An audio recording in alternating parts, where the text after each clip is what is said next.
Avec ce nouveau beau jingle, mon cher. Je vois ça. Quelle surprise.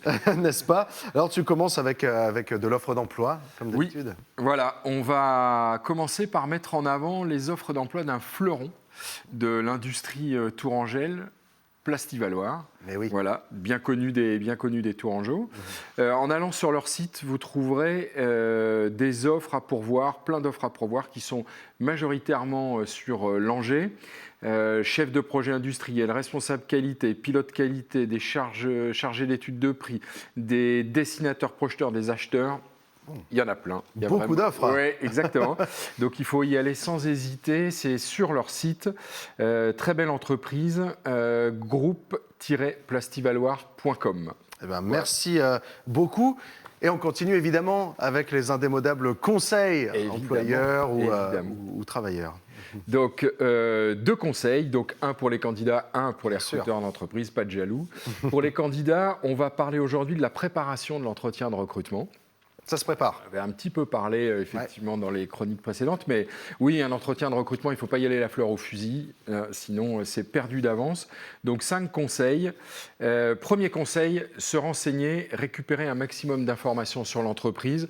Donc là, on peut aller sur les réseaux sociaux, on peut aller sur le site de l'entreprise, on peut récupérer des articles sur l'entreprise, histoire de bien s'imprégner. Il faut savoir où on met les pieds, quoi. Exactement, bien se renseigner sur l'entreprise. Deuxième conseil, préparer un pitch. Alors ça, c'était l'objet de ma chronique précédente. Voilà, donc je n'y reviendrai pas dans le détail, mais voilà, il faut bien préparer son pitch de présentation et surtout s'entraîner la veille, par exemple, avec un proche. Ça peut être même d'ailleurs assez fun, ou devant le miroir, tout seul. J'allais dire dans le miroir aussi, ça marche bien. Troisième conseil, bien relire l'annonce pour bien être dans le contexte. Alors, bien relire, ce n'est pas histoire de préparer des questions toutes prêtes, c'est vraiment ne pas être hors sujet. Voilà, bien comprendre quel est le contexte, bien comprendre quel est le poste, histoire d'être sûr de ne pas être à côté et de ne pas faire le pas de côté qui ne serait dans ce cas-là pas le... Voilà, ce serait dommage.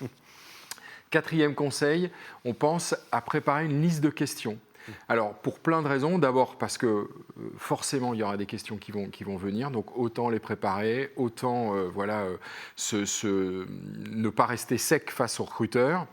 Montrer qu'on s'est bien intéressé à l'entreprise, montrer qu'on a bien préparé et qu'on a bien compris quels pouvaient être les enjeux de l'annonce et du poste. Donc voilà, donc chacune des questions doit être précise, concerner bien l'activité, le poste. Donc si on nous demande si on a des questions, c'est mieux d'avoir une question. Exactement, voilà.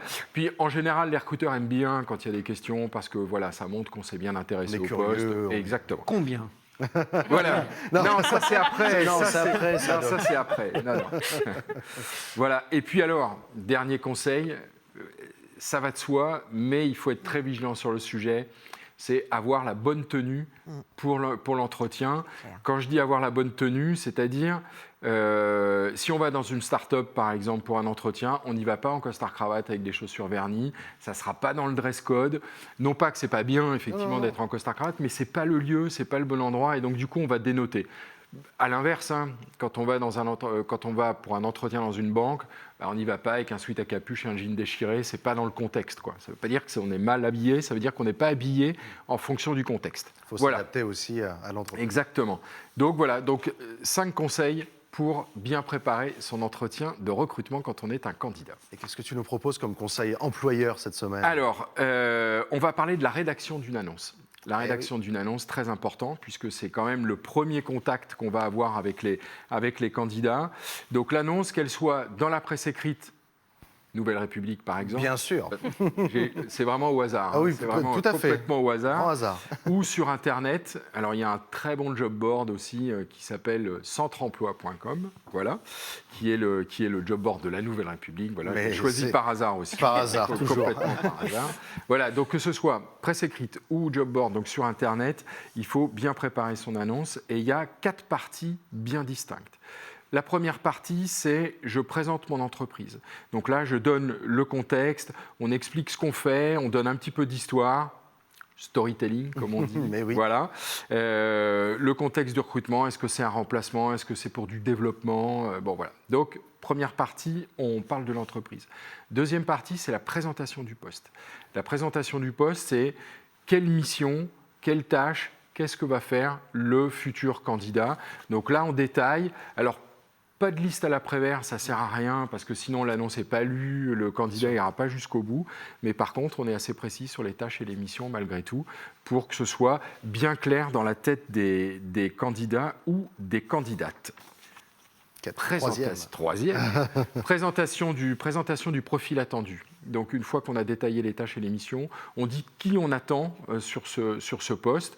Alors qui on attend, c'est-à-dire quelles compétences précisément, les savoir-faire, les valeurs, savoir-être, les fameux soft skills. Mais oui. Les fameux.